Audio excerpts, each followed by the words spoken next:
Baik, bismillahirrahmanirrahim. Assalamualaikum warahmatullahi wabarakatuh. Alhamdulillah hamdan katsira thayyiban mubarakan fih kama yuhibbu rabbuna wa yardah. Ashhadu an la ilaha illallah wahdahu la syarika lah wa ashhadu anna Muhammadan abduhu wa rasuluhu la nabiyya wa la rasula ba'dah. Ya ayyuhalladzina amanu taqullaha haqqa tuqatih wa la tamutunna illa wa antum muslimun. Wa qala sallallahu alaihi wasallam ittaqillaha haitsuma kunta. Amma ba'd, Bapak-bapak dan ibu-ibu sekalian yang semoga Allah Subhanahu wa taala merahmati kita semua. Ya, pada kesempatan kali ini kita akan melanjutkan dari apa yang telah kita bahas ya pada kesempatan sebelumnya, yang mana kita sudah masuk kepada hadis yang ketiga. Ya, hadis yang ketiga dari kitab Arba'una Hadisan fit Tauhid. 40 hadis seputar tauhid. Ya, jadi kita akan membahas 40 hadis yang berkaitan tentang tauhid, tapi kita bukan hanya membahas tauhid saja di sini. Ya. Pesan-pesan yang tersirat yang terdapat pada hadis itu akan kita ungkap, ya, akan kita sampaikan. Buku ini merupakan karya li Abi Abdullah Faisal Al-Hashidi, ya, dari Abu Abdullah Faisal Al-Hashidi.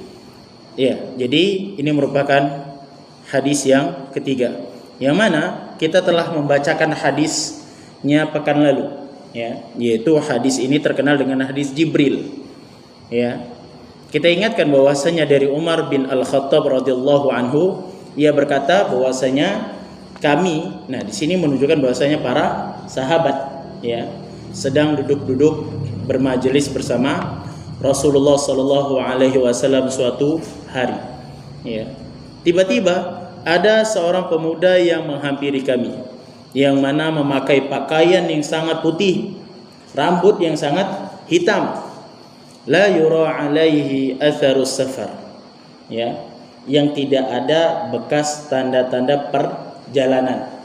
Nah, dari sini menunjukkan bahwasanya orang ini adalah orang setempat, gitu kan? Karena nggak ada tanda-tanda perjalanan. Tapi apa kata Umar? Wala ya'rifuhu minna ahadun. Tapi salah satu di antara kami itu nggak ada yang kenal sama dia. Satu pun di antara kami nggak ada yang kenal. Kok bisa? Itu kan? Tanda-tanda perjalanan nggak ada. Tapi para sahabat yang pada waktu itu nggak ada yang kenal satupun. Nah, dan kata Umar, dan pemuda itu duduk di hadapan Nabi Muhammad SAW, yang mana ia menempelkan kedua lututnya ke lutut Nabi dan meletakkan kedua telapak tangannya di atas pahanya, dan ia berkata, wahai Muhammad, kabarkanlah kepadaku apa itu Islam.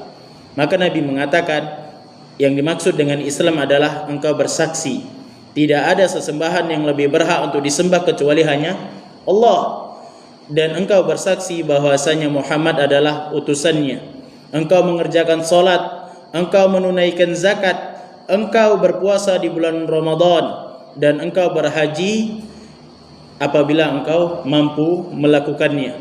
Dan orang itu berkata, sadaqta, ya, engkau benar. Dan dalam hal itu Umar mengatakan, fa'ajibna lahu, ya, kami semua yang ada di tempat itu terkejut. Ya. Kenapa terkejut? Yas'aluhu wa yusaddiquhu. Ya. Orang tadi nanya kepada Nabi, Nabi menjawab dan ia membenarkannya. Kok bisa? Ada orang nanya tapi dia pula yang membenarkannya. Ya. Dan ia melanjutkan lagi, kabarkanlah kepadaku apa itu iman. Ya, dan Nabi menjawab, iman adalah engkau beriman kepada Allah, engkau beriman kepada malaikat, engkau beriman kepada kitab, beriman kepada Rasul, beriman kepada hari akhir, dan yang keenam beriman kepada takdir buruk dan takdir baik. Ya, dan pemuda itu mengatakan, sadaqta, ya, engkau benar. Dan dia mengatakan lagi, kabarkanlah kepadaku apa itu ihsan. Ya.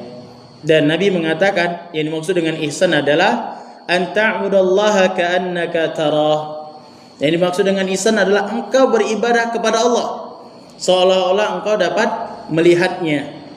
Fa illam takun tarah fa innahu yarak. Kalau engkau tak dapat melihatnya, tak dapat melihat Allah, sesungguhnya Allah Maha melihat. Allah melihatmu. Ya, dan pemuda tadi mengatakan, kalau begitu kabarkanlah kepadaku, ya, kapan terjadinya hari kiamat. Ya, pertama nanya tentang Islam, yang kedua nanya tentang iman, yang ketiga nanya tentang ihsan, yang keempat tentang hari kiamat. Apa jawaban Nabi kita Muhammad sallallahu alaihi wasallam?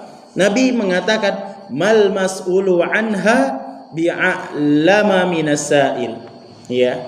Orang yang ditanya tentang hari kiamat tidaklah lebih faham daripada yang bertanya. Maksudnya itu apa? Sama-sama Anda tahu. Ya, sama-sama Anda tahu. Yang ditanya Anda tahu, apalagi yang bertanya. Ini sama-sama Anda tahu. Ya. Nanti di sini kita akan dapati adab tatkala kita itu ditanya. Ya, adab tatkala kita ditanya, apalagi kita ini masih belajar. Ya, dapat ilmu 1 2 3. Kemudian ada yang nanya, semangat kali kita menggebu-gebu, ya, untuk menjawabnya. Yang mana kita tidak tahu permasalahannya itu. Yang mana kita nggak tergambar permasalahannya. Ya, karena sebatas apa yang kita ketahui, kita menggebu-gebu menjawab, ya. Kita melupakan rambu-rambu ini. Ya, bahwasanya lebih baik tidak menjawabnya. Ya, kalau kita tak mengetahui, Nabi saja di sini mengajarkan hal tersebut. Maka orang tersebut mengatakan, maka kabarkanlah kepadaku amaratiha. Apa itu? Tanda hari kiamat. Kalau Anda ada, engkau tak tahu hari kiamatnya kapan terjadi, kalau gitu sampaikanlah tandanya dong. Ya, apa kata Nabi? Antalidal amatu rabbataha. Ya, tadi setelah pertanyaan keempat, kapan terjadinya hari kiamat? Pertanyaan kelima adalah kapan atau apa tanda-tanda hari kiamat? Nabi mengatakan antalidal amatu rabbataha. Ya, budak wanita yang melahirkan tuannya. Ya, nanti akan kita jelaskan maksudnya ini apa. Ya, maksudnya ini apa? Karena di sini para ulama ada sedikit perbedaan pendapat di antara mereka. Wa antaral hufatal uratal alata ri'a asya'i yatatawaluna fil bunyan. Ya. Kemudian engkau melihat orang-orang yang telanjang kaki, telanjang badan. Ya, maksudnya telanjang dada. Ya, enggak pakai baju, enggak pakai sendal. Ya, ri'a asya'i. Ya, kebiasaan mereka adalah mengembalakan domba. Ya, ini kebiasaan mereka. Kemudian Nabi mengatakan yatatawaluna fil bunyan. Mereka sekarang berlomba-lomba untuk apa? Mendirikan bangunan-bangunan yang lebih tinggi. Ya, itu merupakan tanda-tanda hari kiamat. Berlomba-lomba mendirikan bangunan sekarang sudah terjadi. Wah. Iya, gedung-gedung pencakar langit sudah sangat-sangat banyak. Kemudian Umar mengatakan summan talaqa falabistu maliyan summa qala, pemuda itu pergi, ya, pemuda itu pergi dan Nabi bertanya kepadaku, "Ya Umar, ya, wahai Umar, apakah engkau tahu siapa yang nanya tadi?" Ya, apakah engkau siapa yang nanya tadi? Kemudian Umar mengatakan, Allah adalah dan Rasulnya lebih mengetahui. Nah, ini bahasa jawaban untuk enggak tahu. Ya, jawaban enggak tahu. Ya, jawabannya Allahu a'lam. Tapi di sini Umar mengatakan Allahu wa rasuluhu a'lam. Allah dan Rasulnya lah yang lebih mengetahuinya. Ya, tapi untuk kita sekarang boleh nggak kita menggunakan Allahu wa rasuluhu a'lam? Kalau kita ditanya tapi kita nggak tahu, kita pakai kalimat itu boleh enggak? Nah, boleh enggak? Boleh enggak? Misal ada yang nanya ini seperti yang ini nanya nih. Kalau ada yang nanya, kita nggak tahu, boleh nggak menggunakan kalimat sebagaimana yang Umar katakan? Umar kan mengatakan Allahu wa rasuluhu a'lam. Allah lah dan Rasulnya lah yang lebih mengetahuinya. Boleh nggak? Hah? Kenapa bang? Enggak, maksudnya boleh nggak pakai kalimat tadi? Allahu wa rasuluhu a'lam. Boleh nggak bang Riz? Nggak tahu. Bapak? Kenapa nggak boleh? Nggak, maksudnya menggunakan kalimat tadi. Iya, kenapa nggak boleh? Kurang tepat ya. Abang?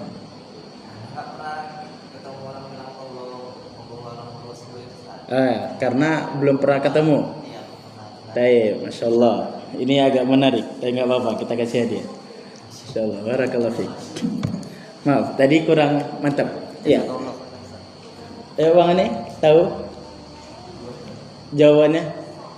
Boleh nggak kita menggunakan Allahu wa rasuluhu a'lam tatkala kita menjawab pada sebuah pertanyaan yang kita nggak tahu? Kenapa nggak boleh? Masya Allah. Ini yang tepat. Ya, ini yang tepat. Sebagaimana Syekh Muqbil rahimahullahu taala, hal ini dijelaskan. Ya, ini Bang. Jazakallah khair. Ya. Ya, Syekh Muqbil wa iyyakum. Rahimahullahu taala, hal ini dijelaskan oleh anaknya, ya, Ummu Abdillah, dalam kitab beliau Nasihati Linisa. Ya, Nasihati Linisa. Beliau menjelaskan bahwasanya ucapan Allahu wa rasuluhu a'lam, ya, Allah dan Rasulnya yang lebih mengetahui. Ya. Ini sudah tidak boleh dipakai di zaman sekarang. Kenapa? Karena Rasulullah sudah wafat. Ya. Karena pengetahuan Rasulullah sudah, wafatnya Rasulullah sudah terbatas. Ya, sudah wafat. Jadi nggak bisa lagi. Jadi sekarang yang relevan, yang boleh adalah ucapan Allahu a'lam saja. Ya. Karena hanya Allahu a'lam saja. Ya, seperti itu. Kemudian Nabi kita mengatakan fa innahu Jibril atakum yu'allimukum dinakum. Ya. Setelah Umar mengatakan Allah lah dan Rasulullah yang paling mengetahui, maka Nabi kita mengatakan yang tadi datang itu adalah Jibril. Sesungguhnya dia datang untuk mengajari kalian tentang perkara-perkara agama kalian. Taib. Hadis ini diriwayatkan oleh Imam Muslim. Jadi dari rentetan hadis cerita ini paling tidak kita akan membahas 6 permasalahan. Ya, 6 permasalahan atau 6 faedah besar yang akan kita dapati. Yang pertama, ya, tentang pengajaran Jibril kepada para sahabat. Apa itu? Adab-adabnya.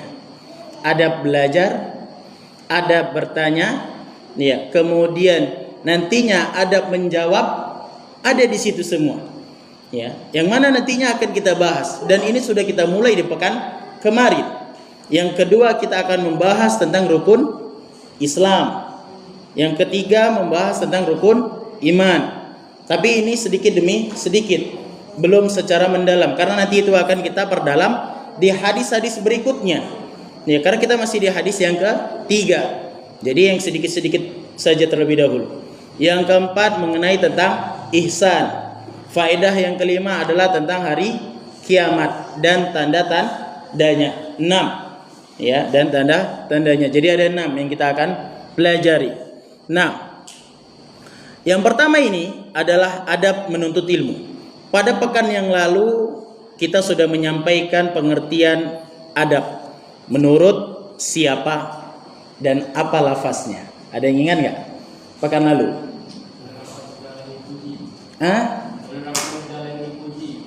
Apa? Menerapkan segala yang dipuji oleh orang lain dalam hal Masya Allah. Ini ucapan siapa? Siapa ulama yang mengatakannya? Lupa. Ayo Bapak mau nambahin. Siapa? Lupa. Bang? Pas. Nggak hadir ya? Iya. Bang Ane? Enggak, ya, bukan Syekhul Islam Ibnu Taimiyah. Iya. Baim. Ingat. Taib. Tapi nggak apa-apa. Insyaallah barakallah. Ini Pak. Ada S. Itu Abang Haris. Iya. Yang dimaksud dengan adab sebagaimana tadi disampaikan oleh Bang Haris, yaitu wa iyyakum. Hal ini diucapkan oleh Ibnu Hajar Al-Asqalani. Ya, pas. Adab adalah menerapkan segala yang dipuji oleh orang-orang, baik itu merupakan perkataan maupun perbuatan. Ya, jadi kalau perbuatan dan ucapan yang mana hal itu mengandung pujian, bukanlah celaan, itu merupakan adab yang terpuji. Ya. Dan juga para ulama mengucapkan, ada mereka yang mendefinisikan yang dimaksud dengan adab adalah bi annahul aghdzu bi makarimil akhlak, yaitu menerapkan akhlak-akhlak yang mulia.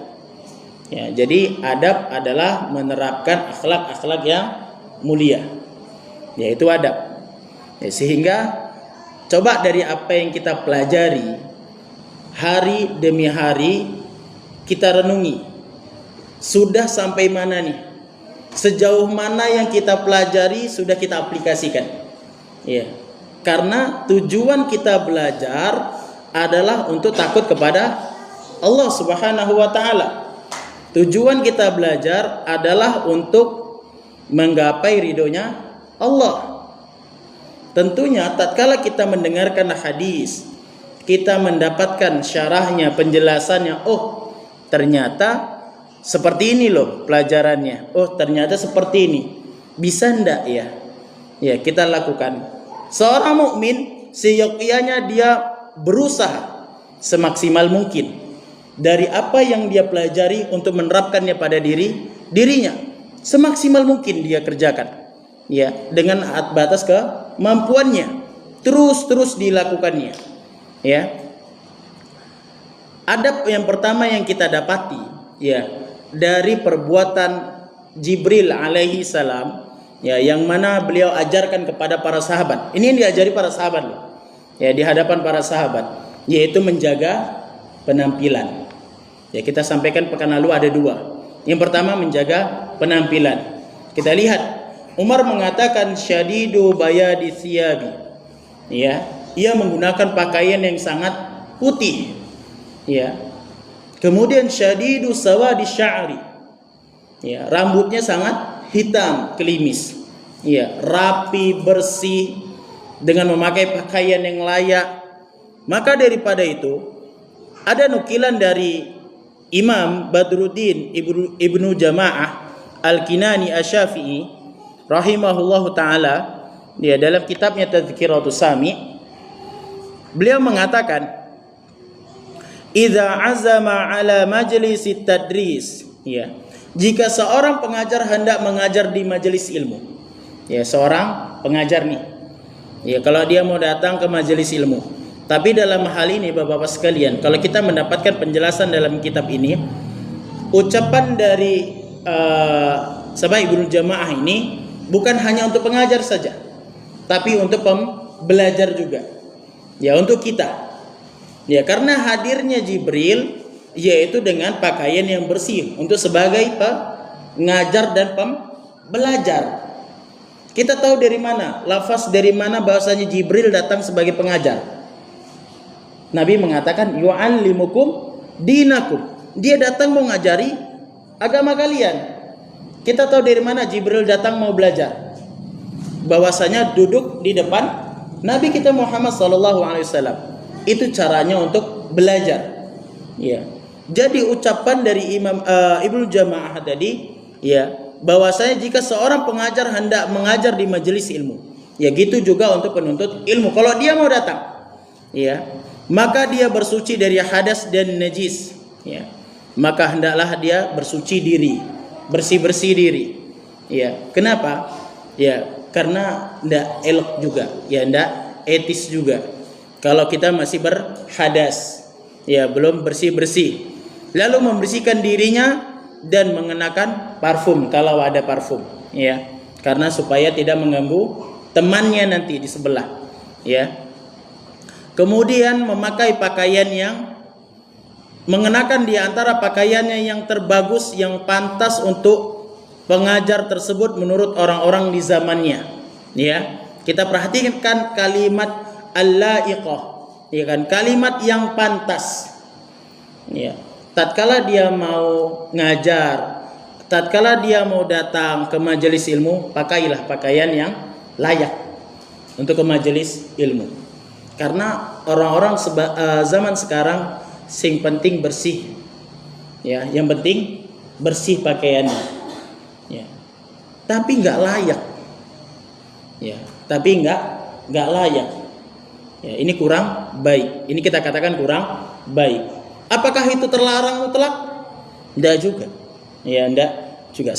Misal contoh, ada orang pakai kaos. Ya, pakai kaos. Atau seorang pengajar lah datang pakai kaos. Kira-kira cocok nggak di tempat kita seorang pengajar, seorang ustadz datang untuk mengajar pakai kaos? Layak nggak? Nggak layak. Kalau dikatakan boleh, boleh. Ya. Kalau dikatakan konsep boleh ya. Kalau dikatakan konsep bolehnya, boleh. Ya. Karena yang disampaikannya adalah ilmu. Tapi di sini ada yang tidak pantasnya dalam masalah adab. Ya, ada berpakaian. Ya, seyogianya dia tatkala memuliakan ilmu, yang ingin ia sampaikan adalah firman Allah, adalah sabda Nabi. Seyogianya dia pakai pakaian yang pantas dong. Ya, pakai kemeja, pakai batik. Ya, kalau di tempat kita sudah ma'ruf ya pakai jubah. Ya, kalau sudah ma'ruf tempat kita pakai jubah nggak masalah. Semisal di tempat yang minoritas, ya Islamnya minoritas, mungkin cuma 5. Ya, seyogianya pakai pakaian yang pantas di tempat itu. Ya, karena nanti bisa menimbulkan fitnah dan lain sebagainya. Ya, jadi kita lihat, maka di sini dikatakan oleh Ibnu Jamaah, al-laiqah bihi baina ahli zamanihi, pakaian yang pantas yang ia pakai, yang mana ia pakai nanti di tengah-tengah masyarakat di zamannya. Tuh, di tengah-tengah masyarakat di zamannya, ya zaman kita, masyarakat kita, itu dia pantasnya. Barometernya tuh di situ, ya barometernya di situ. Gitu juga untuk pembelajar, ya bukan berarti kalau nanti pakai kaos dia mutlak nggak boleh datang mau belajar. Ini salah persepsi nantinya. Ya, jangan pula nanti teman-teman sekalian ada temannya yang baru hijrah. Ya, baru hijrah kan kadang dia kok ada baju kukunya, kadang kan nggak ada, gitu kan. Jangan pula nanti langsung main tembak-tembak aja, nggak boleh antum datang kayak gini. Jangan kayak gitu, ya. Jangan seperti itu. Ya kalau bisa kita tanya, kenapa pakai kaos? Ya, kalau katanya nggak ada, ya udah nggak apa-apa, ayo masuk. Gitu. Kalau ada di rumah, ya kita usahakan untuk diambil. Ya. Kalau udah nggak memungkinkan lagi, ya udah nggak apa-apa, lanjut masuk. Nih ya, karena ini bukanlah suatu keharaman, ya, bukan suatu keharaman. Ya, ini antara layak dan tidak layak kita menghadiri sebuah majelis tadi. Ya, seperti itu. Bapak-bapak dan ibu-ibu sekalian yang semoga Allah Subhanahu wa taala merahmati kita semua, itu merupakan adab yang pertama, ya. Kemudian yang kedua, yaitu duduk dekat dengan sumber ilmu. Ya, kalau kita ingin datang ke majelis ilmu, duduklah dekat-dekat dengan sumber ilmu. Maksudnya dekat dengan pemateri, yang mana sebagaimana dilakukan oleh Jibril alaihi salam. Ya, karena kan Umar mengatakan fa'asnada rukbataihi ila rukbataihi. Ya, pemuda tadi meletakkan dengkulnya dengan dengkul Nabi. Nah, kita lihat berapa dekatnya. Ya, sangat-sangat dekat. Ya, jadi seperti itu tata cara adab kita belajar, ya, yaitu sangat-sangat dekat. Dan hal ini juga dikatakan oleh Ibnul Jamaah. Ya, beliau mengatakan dalam kitabnya Tazkiratus Sami, an yajlisa baina yadil syekh jalsatal adabi kama yajlis as-sabi baina yadil muqri. Hendaknya seorang penuntut ilmu duduk di depan gurunya dengan sopan sebagaimana anak-anak duduk di depan pengajar Al-Qur'an. Ya, karena kan kalau anak-anak nih Pak, kalau kita ajarkan Al-Qur'an yang terbaik adalah di talqin. Talqin kan nggak mungkin. Ya, gurunya di sini, muridnya di sana. Ya, jauh 2 meter. Nggak mungkin. Ya, tahu di sana 3 meter, 4 meter. Dia harus hadapan. Ya, jadi ditalkinkan. Ya, jadi seperti itu. Pembelajaran itu adalah dekat-dekat dengan sumber ilmu. Ya. Kemudian dikatakan atau duduk bersila dengan tawadu, tunduk tenang dan khusyuk dia menyimak memandang kepadanya, memandang kepada si guru. Ya, maksudnya duduk dengan tenang, siap untuk menyimak. Sebagaimana perbuatan dari Jibril tadi. Dia kan siap untuk menyimak. Udah duduk nih. Dengkul sama dengkulnya Nabi sudah lengket. Kemudian Umar mengatakan wa wada'a kaffaihi 'ala fakhidai. Ya, kedua telapak tangannya diletakkan di atas pahanya. Atas paha dia sendiri. Nah, gini dia duduk. Nah, sudah siap mau dengar. Ini udah siap nih. Tatkala mau belajar. Nah, memang seperti itu. Ya, di antara adab tatkala kita mau belajar. Ya, ini idealnya. Lantas, semisal kita nggak sanggup untuk duduk. Dia dekat, ya. Mungkin saja karena lanjut usia, mungkin saja karena ada penyakit tulang belakang, mungkin saja ada saraf kejepit dan lain sebagainya, sehingga kita membutuhkan tempat bersandar. Ya nggak apa-apa, ya. Itu enggak mengapa, karena ini merupakan sebuah kebutuhan, ya, dan nggak mengapa.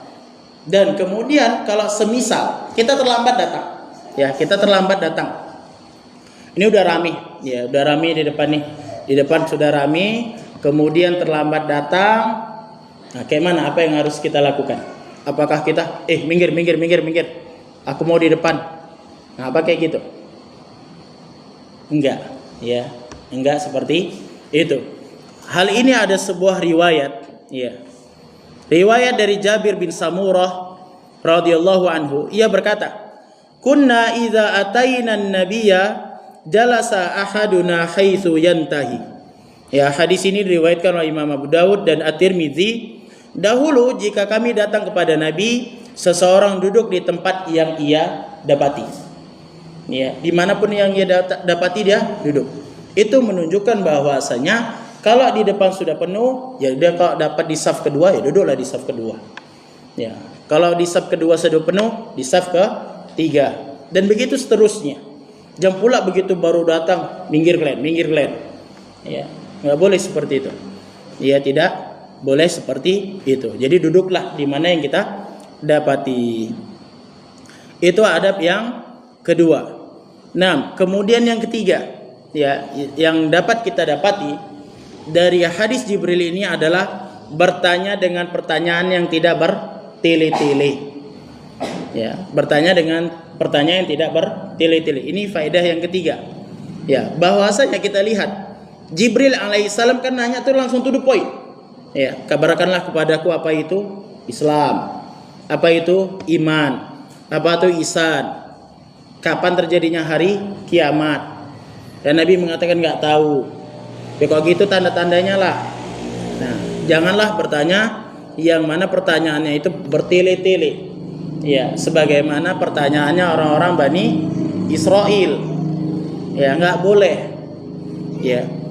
Dalam hal ini banyak sekali riwayat-riwayat hadis yang mana para sahabat radhiyallahu anhum mereka itu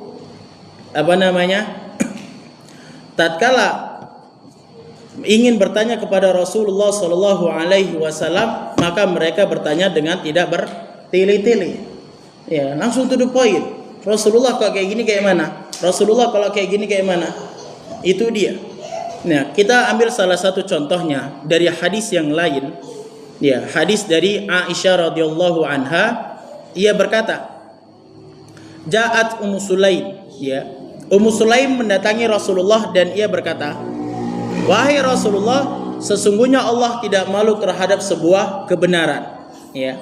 Apakah wanita juga mandi wajib jika dia mengalami mimpi basah? Kan gak bertele-tele. Ya. Rasulullah, apakah seorang wanita wajib mandi wajib kalau dia mimpi basah? Bertele-tele enggak? Enggak. Ini kan langsung to the point. Ya. Maka Rasulullah juga menjawab, "Na'am." Ya, iya. Idza ra'atil ma'. Kalau dia bangun melihat air. Ya, kalau dia bangun melihat air, ada bercak air di situnya, ya kan? Nah, jadi di sini banyak sekali riwayat-riwayat yang serupa, di mana para sahabat bertanya to the point. Jadi gitu juga, kalau kita ingin bertanya, ya, kepada seorang ulama atau seorang ustadz di tempat kita, tanyalah dengan to the point. Ya, jangan nanti gini, nanti gini, dan lain sebagainya. Ya, coba langsung to the point. Ustaz, kalau gini, nah, apa hukumnya? Ya, kalau begini gimana? Intinya jangan bertele-tele.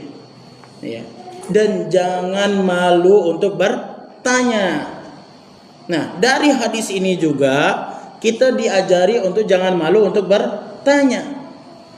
Karena kita bertanya itu mendapatkan pahala. Kenapa? Karena perintah dari Allah Subhanahu wa taala. Fas'alu ahla dzikri in kuntum la ta'lamun, kata Allah. Ya, tanyalah kepada para ulama, tanyalah kepada orang yang lebih mengetahui kalau kalian tidak mengetahui perkaranya. Ya, kalau kita nggak tahu, ya mungkin kita nggak tahu nih tata cara wudhu, ya kita tanya, Ustaz, kayak mana cara wudhu? Ya, tolong ajari, langsung praktek. Udah, praktek. Kayak mana caranya sholat? Ya, langsung praktek sholat. Apa yang dibaca tatkala ruku, apa yang dibaca tatkala i'tidal, langsung praktek. Ya, langsung ditanya. Ya, jangan segan. Karena ilmu itu merupakan barang hilang bagi seorang mukmin. Ya, di dalam Tazkiratus Sami, ya, Imam Badruddin mengatakan ilmu itu adalah dhalatul mukmin. Ya, barang yang hilang bagi seorang mukmin. Ya, dia akan mengutipnya dimanapun ia mendapatkannya. Dapat ilmu diambil. Ya, bahkan Imam Syafi'i rahimahullah taala, kalau anda tidak salah ingat, ya, beliau mengatakan, ya, qaidul ilma bil kitabah. Ya, ikatlah ilmu itu dengan cara menulis. Ya, kalau dapat tulis. Ya, kalau dapat ditulis. Ya, jadi di situ. Ya. Kemudian setelah kita mengetahui tata cara belajar tadi, ya, tentang bertanya, jangan malu-malu untuk bertanya dengan pertanyaan yang pasti, ya, pertanyaan yang tidak bertele-tele. Kemudian bagaimana kalau kita ditanya? Nah, ini dia adab selanjutnya, yaitu berani untuk mengatakan tidak tahu. Selesai. Ya, Nabi saja ditanya oleh Jibril alaihissalam mengenai perkara hari kiamat, Nabi tidak tahu. Nabi jawab tidak tahu, tapi dengan cara yang berbeda. Nabi mengatakan, mal mas'ulu anha bi'a'lama minasail. Ya, intinya Nabi tidak tahu. Ya, gitu juga Umar ditanya tentang pemuda tadi. Siapa pemuda tadi? Ya, Umar mengatakan tidak tahu. Ya, Allahu wa rasuluhu a'lam. Nah, kita pun bisa seperti itu. Kalau kita ditanya mengenai perkara agama, ya sudah kita katakan Allahu a'lam, ya ini tidak tahu. Ya, jangan sok-sokan untuk mengatakan oh hukumnya gini. Kayaknya boleh. Kayaknya begini. Itu tidak boleh kita lakukan. Ya, Imam An-Nawawi, Pak. Ya, Imam An-Nawawi dalam kitabnya Adabul Fatwa wal Mufti wal Mustafti, beliau ada menyebutkan beberapa riwayat, ya, yang mana ini menjadi pembelajaran bagi kita. Ya, beliau meriwayatkan dari Abdurrahman bin Abi Laila. Dia berkata, aku mengetahui, perhatikan, ya, aku menjumpai 120 sahabat Nabi dari kalangan Ansor di Madinah. Ya, di Madinah. Salah seorang dari mereka ditanya suatu persoalan, maka orang yang ditanya melempar persoalan tadi kepada yang lainnya. Begitu seterusnya hingga soal tadi kembali ke orang yang pertama. Ya. Jadi ini ada 120 sahabat Nabi nih dari orang-orang Ansor. Ditanya orangnya yang pertama, dia jawab nggak tahu. Coba tanya tuh sama si fulan, orang yang kedua. Orang yang kedua pun gitu jawabannya, nggak tahu. Ke orang ketiga. Sampai itu berputar 120 orang, sampai dia orang ke 120 mengatakan, aku nggak tahu. Coba tanya sama si fulan. Si fulan adalah orang yang pertama. Ya, kita lihat bagaimana kehati-hatiannya para sahabat radhiyallahu anhum dalam suatu permasalahan. Ya, ada sedikit lagi ya. Tapi nggak apa-apa, kita lanjut sedikit lagi nih. Kemudian riwayat lainnya dari Sya'bi, Al-Hasan dan Abu Hashim, ya, dan Abu Hasin, mereka berkata, seorang di antara kalian memberikan fatwa tentang suatu masalah. Seandainya hal itu sampai kepada Umar bin Al-Khattab radhiyallahu anhu, niscaya dia akan mengumpulkan orang-orang Badar untuk bermusyawarah mengenai masalah itu. Ya, kita perhatikan Pak. Ya, Asy-Sya'bi, Al-Hasan, kemudian Abu Hasin. Mereka bertiga adalah ulama-ulama yang berkompeten di zamannya. Ya, mereka mengatakan kalau orang-orang di zaman kita ini di zaman mereka loh, apalagi di zaman kita. Ya, mungkin lebih parah. Ya. Ditanyakan suatu persoalan, langsung jawab.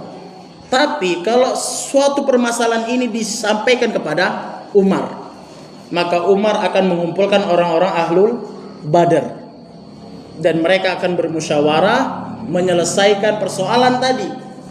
Pertanyaannya, kenapa ahlul Badar? Karena ahlul Badar adalah orang-orang yang telah Allah ampuni dosa-dosanya, ya, yang akan mereka lakukan ke depannya. Tapi insya Allah mereka tidak melakukan hal itu. Allah berikan kebebasan mereka, ya, Allah berikan kebebasan untuk orang-orang ahlul Badar, orang-orang yang ikut perang di Badar, ya, itu akan dilakukan oleh Umar untuk mengumpulkan mereka, ya, sampai seperti itu. Itu menunjukkan kehati-hatian dari Umar bin Al-Khattab dalam suatu permasalahan. Kemudian riwayat yang ketiga dari Haytham bin Jamil, aku menyaksikan bahwasanya Imam Malik ditanya tentang 48 permasalahan. 48 soal, Pak. Dan mengenai 32 permasalahan dia menjawab la adri. 32. Berarti 48 dikurang 32. Yang dijawab hanya 16. Ya, 16 dari 48. Berapa kira-kira? 25%-nya ya. Nah, kurang lebih seperti itu. Nggak nyampe setengahnya pun. Ya, atau 30% dari pertanyaannya. Sampai seperti itu. Imam Malik. Siapa yang nggak tahu Imam Malik? Ya, terkenal. Salah satu pendiri dari mazhab fikih. Ya, sangat-sangat terkenal. Bahkan termasuk dari zaman-zaman mufaddalah. Ya, zaman-zaman yang direkomendasikan oleh Nabi kita Muhammad SAW. Yang 48 pertanyaan dia menjawab nggak tahu di 32 pertanyaan. Sampai seperti itu. Wasu'ila an mas'alatin. Ya, suatu ketika Imam Malik juga ditanya mengenai suatu permasalahan. Faqala la adri, maka dia menjawab aku enggak tahu. Faqil hiya mas'alatun khafifah sahlatun. Ya. Tiba-tiba ada yang nyeletuk. Ya. Itu tadi soalnya mudah, gampang. Ya, soalnya gampang. Imam Malik marah seketika. Ya, Imam Malik marah. Wa qala laisa fil ilmi syai'un khafif. Ya, beliau mengatakan dalam dunia ilmu, dalam ilmu agama tidak ada perkara yang mudah. Tidak ada perkara yang gampang. Jadi jangan sepele. Ya, jangan sepele. Ya, jadi ini renungan untuk kita semua. Ya, juga termasuk untuk anak pribadi. Ya, renungan untuk kita semua. Tatkala kita mendapatkan suatu permasalahan dan kita nggak tahu jawabannya, ya, jangan takut mengatakan enggak tahu. Ya, jangan takut untuk mengatakan enggak tahu. Ya, karena kalau kita sok-sokan tahu, ya, kita akan membawa sebuah kesesatan. Ya, kalau kita sok-sokan tahu nih, kita mengajarkan, menyampaikan sebuah kesesatan. Kalau kita nggak tahu, udah katakan nggak tahu aku. Ya, itu nggak akan mengurangi kredibilitasan kita. Ya, itu tidak akan mengurangi tentang kredibilitasan kita semua. Nah, ini yang dapat kita sampaikan pada kesempatan kali ini. Semoga bermanfaat.